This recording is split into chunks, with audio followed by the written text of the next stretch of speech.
Assalamualaikum warahmatullahi wabarakatuh. Kami dari kelompok 4 Negara Republik Amerta. Pada kesempatan ini akan mempresentasikan hasil dari kerja kelompok kami yang beranggotakan dengan saya sendiri sebagai moderator, Salsa Mutia Amada, kemudian Mbak Dea Askara Madanti, Mbak Zahra Safira, kemudian ada Mas Taufik Aji Nugroho, kemudian Mas Muhammad Faris Wilfari, Mbak Munayah, Mas Juan Ahmad Pravitama, dan juga Mbak Ines Audrey. Pada materi yang pertama akan dipresentasikan oleh Mbak Munayah dan juga Mas Faris. Waktu dipersilahkan. Baik, terima kasih Mbak Salsa atas waktunya. Di sini saya akan mempresentasikan mengenai biografi atau tentang negara Republik Amerta. Baik, yang pertama itu ada filosofi lambang. Di sini terlihat sekali ada bendera yang berwarna orange dan juga kuning, dan di tengahnya juga ada bunga matahari. Nah, bunga matahari ini memiliki arti kesetiaan karena selalu setia mengikuti matahari bersinar, dan juga ada warna kuning dan orange yang melambangkan tentang kehangatan dan kebahagiaan. Lalu selanjutnya itu negara Republik Amerta adalah negara yang menggambarkan tentang bagaimanapun keadaannya, negara ini tuh selalu menghadirkan kebahagiaan dan juga kehangatan dengan rasa persahabatan, rasa semangat, optimis, dan persatuan di antara rakyat-rakyatnya. Nah, di sini juga teman-teman Republik Amerta juga mempunyai filosofi dan juga singkatan. Nah, Amerta sendiri terbagi menjadi 4. Ada aman, merata, tentram, dan bahagia. Nah, aman di sini tidak ada kejahatan. Jadi dari setiap seluruh lapisan masyarakat, sistem pemerintahan dan presidennya juga tidak mempunyai tindak kriminal atau berusaha untuk mengancam satu sama lain sesama satu negara. Terus yang kedua ada merata, adil setiap lapisan rakyat dan atasan. Jadi sistem pemerintahannya memberikan undang-undang yang mengadilkan setiap masyarakat. Yang ketiga ada tentram, kehidupan rakyat yang saling gotong royong, tanggap dan teratur. Di sini masyarakatnya dan pemerintah dan juga atasannya saling hidup rukun, gotong royong, dan juga saling membantu. Yang terakhir ada bahagia, kemakmuran dan keharmonisan yang ada menciptakan kebahagiaan. Jadi setiap aman, merata, dan tentram nanti menghasilkan kebahagiaan dari kita sendiri. Itu adalah semboyan Republik Amerta. Nah, di dalam Republik Amerta ini terdapat perangkat-perangkat negara. Yang pertama ada presiden selaku pemimpin negara ini. Ya, saya Presiden Republik Amerta. Saya bertugas sebagai mengawasi para menteri dan jajarannya serta menguasai seluruh Republik Amerta ini, memimpin Republik Amerta. Terima kasih. Nah, dalam presiden ini juga pasti dibantu dengan wakil presiden. Monggo perkenalkan wakil presiden. Ya, saya Salsa Mutia sebagai wakil presiden. Saya bertugas sebagai mendampingi Bapak Juan jika Bapak Juan menjalankan tugas-tugas kenegaraan di negara lain, kemudian membantu dan mewakili tugas Bapak Juan di bidang kenegaraan dan pemerintahan. Terima kasih. Nah, dalam kinerjanya presiden dan wakil presiden pasti terdapat menteri-menteri yang mendukung kabinet kerjanya. Kita mempunyai 4 menteri. Yang pertama ada Menteri Equin. Monggo, Menteri Equin bisa memperkenalkan diri. Ya, saya Ines Audrey Melani, menjabat sebagai Menteri Equin yang berkontribusi meningkatkan sumber daya manusia untuk rasio produktivitas Amerta dan meningkatkan ekonomi Amerta yang sejahtera. Oke, baik. Menteri Equin. Yang kedua ada Menteri Polhukam. Menteri Polhukam saya sendiri, Muhammad Faris Wilfari. Di sini saya bertugas untuk memberikan sistem politik yang aman bagi negara Republik Amerta, juga pertahanan, menjalin hubungan baik dengan negara-negara lain, dan juga mengurusi dalam dan luar negeri Republik Amerta. Selanjutnya ada Menteri Kesra. Halo, saya Zahra Safira. Chandra. Di sini tugas saya sebagai Menteri Kasra yang mempunyai tugas untuk mengkoordinasi dan menyelenggarakan juga mengendalikan program kerja negara Amerta ini dalam bidang kebudayaan dan juga bidang kemanusiaan. Terima kasih. Oke, nah yang terakhir ini ada Menteri Menkesnek. Perkenalkan, nama saya Dia Sekarang Ganti. Saya berperan sebagai Menkesnek atau Menteri Kesehatan Negara. Tugas saya dalam negara adalah membantu Presiden untuk menangani masalah kesehatan kepada seluruh masyarakat Republik Indonesia, baik yang memiliki pelayanan kesehatan, pengendalian penyakit, dan pencegahan penyakit. Terima kasih. Oke, nah ini adalah para menteri-menteri yang selalu membantu sistem pemerintahan di negara Republik Amerta. Selanjutnya, ini adalah yang peran penting, yaitu warga negara Republik Amerta. Menurut kami, warga negara perannya sangat vital sekali karena mereka bisa membantu dan berharap membantu untuk semua sistem pemerintahan dan juga sebagai pihak oposisi negara Republik Amerta. Silakan memperkenalkan. Baik, terima kasih. Saya adalah warga negara Republik Amerta, yaitu Munayah. Saya ikut membantu untuk menaati peraturan kebijakan dari pemerintah-pemerintah di negara Republik Amerta ini.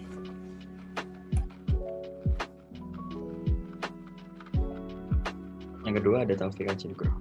Silakan. Ya, perkenalkan, nama saya Hajidukroho. Ini saya sebagai rakyat ini menjalankan tugasnya sebagai yang menaati aturan dari pemerintah. Ya, itu. Terima kasih. Ya, baik. Selanjutnya kita akan menyanyikan lagu kebangsaan. Lagu kebangsaan dari negara Republik Amerta ini akan dipimpin langsung oleh Bapak Negara Republik Amerta, yaitu Juan Ahmad Pravitama. Untuk waktu dan tempat kami persilahkan.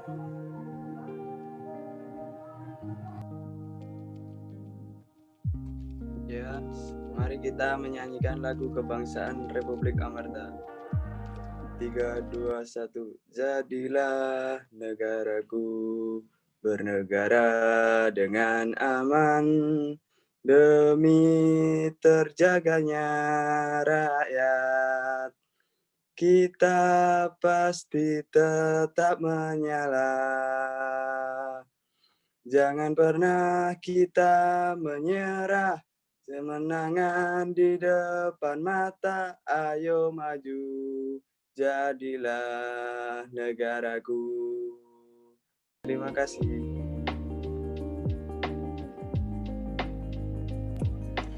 Baik, terima kasih Bapak Juan. Selanjutnya kita juga mempunyai yel-yel dari negara Republik Amerta yang akan dipimpin oleh Mbak Dea Aska Ramadanti. Untuk waktu dan tempat kami persilahkan.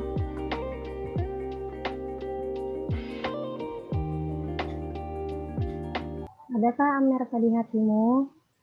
Ada sayang, ada. Ada sayang, ada. Salam cinta, salam damai dari kami, Republik Amerta.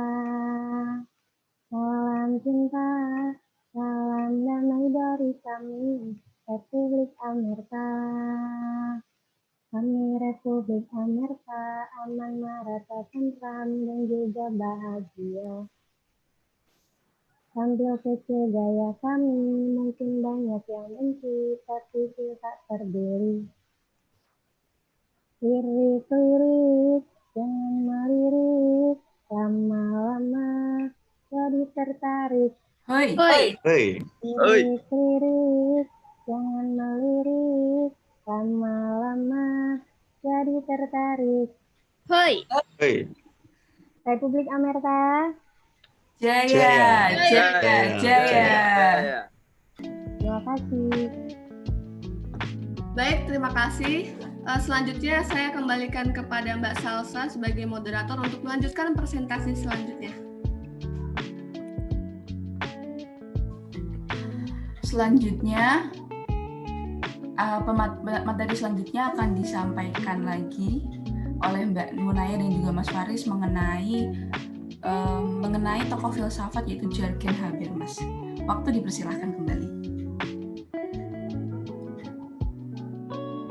Oke, terima kasih Mbak Cacak untuk waktunya. Teman-teman, kita presentasi lagi tentang menceritakan tentang biografi Jürgen Habermas dan pemikirannya dikembangkan. Nah, di sini beberapa kelompok kami yang ikut bekerjasama dengan kami juga membantu mencari biografi dan teori-teori dari Jürgen Habermas. Ini adalah fotonya. Nah, yang pertama, biografi Jürgen Habermas dulu.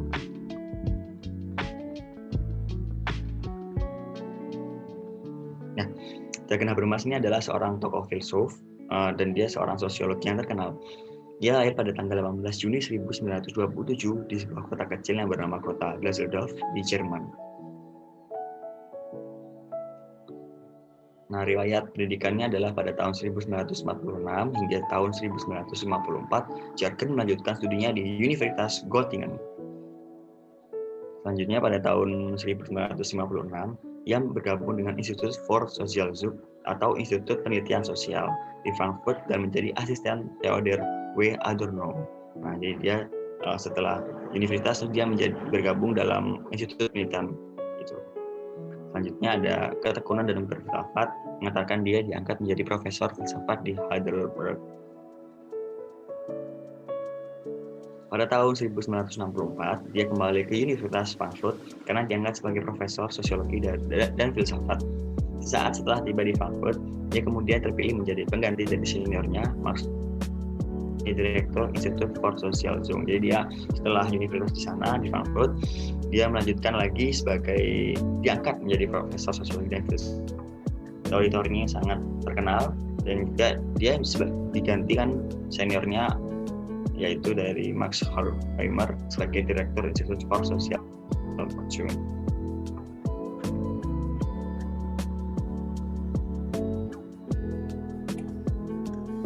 Oke, baik, selanjutnya kita akan melanjutkan mengenai teori perkembangannya,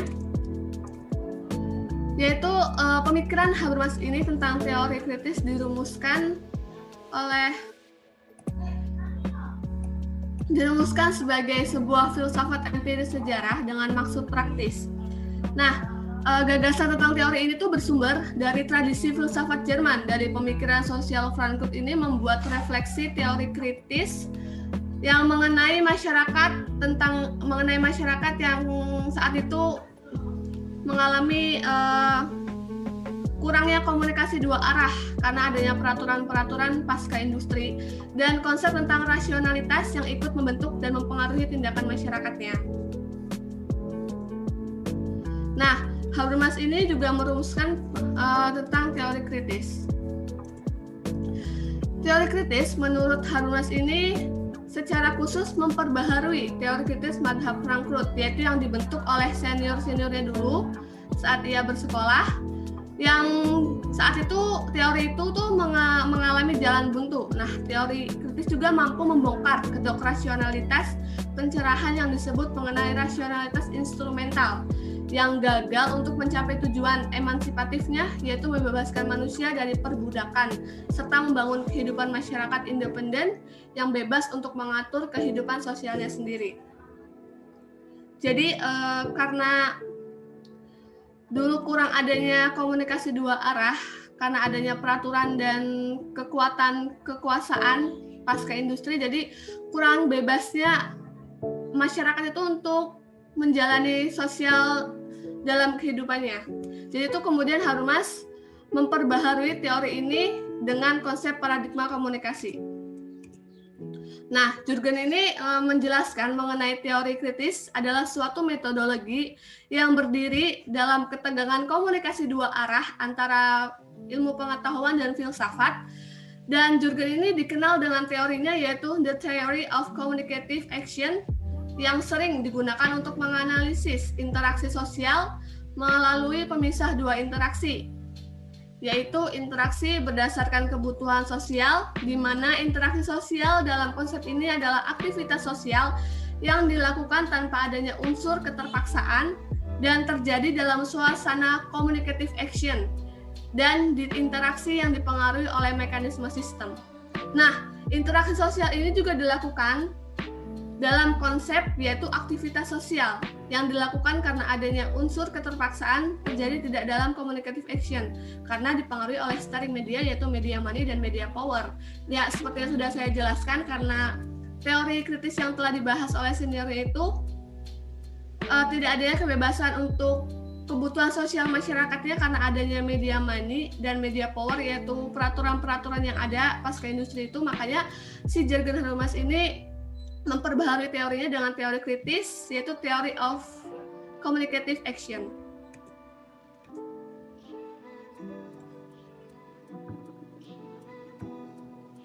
Nah, selanjutnya yang dari tadi yang sudah disampaikan oleh Mbak Munaya tentang teori kritis, ini ada pembarui konsep paradigma komunikasi. Yang pertama ada ilmu dan kebebasan nilai. Menurut Habermas, setiap penelitian ilmiah diarahkan oleh kepentingan vital umat manusia, atau baik dalam ilmu-ilmu alam atau ilmu-ilmu sosial. Yang kedua ada masyarakat, sejarah, dan paradigma komunikasi. Perkembangan filsafat sosial sejak Marx sudah disibukkan dengan usaha mempertautkan teori dan praksis. Dan yang terakhir ada alternatif Habermas, yaitu rasio komunikatif dan pencerahan. Habermas berpendapat bahwa kritik hanya akan maju dengan landasan rasio komunikatif yang dimengerti sebagai praksis komunikasi atau tindakan komunikatif. Selanjutnya ada teori Habermas, Jürgen Habermas ini, teori-teorinya, konsep-konsepnya juga membuat Jürgen Habermas dikenal oleh masyarakat luas bahkan dunia. Dan ini terdapat ada 3 konsep yang akan peneliti paparkan. Yang pertama ada tindakan komunikatif. Habermas meyakini bahwa tindakan antar manusia atau interaksi sosial di dalam sebuah masyarakat tidak terjadi secara semena-mena, melainkan pada dasarnya bersifat rasional. Dan yang kedua ada tindakan strategis. Dalam tindakan strategis ini, seseorang ingin membuat pihak-pihak lain melakukan apa yang mereka ingin lakukan, mempengaruhi pihak lain melalui ancaman sanksi atau prospek menyenangkan. Yang terakhir adalah Lebenswelt atau dunia dan kehidupan. Habermas mengembangkan konsep Lebenswelt sebagai pelengkap untuk tindakan komunikatif. Seperti itu.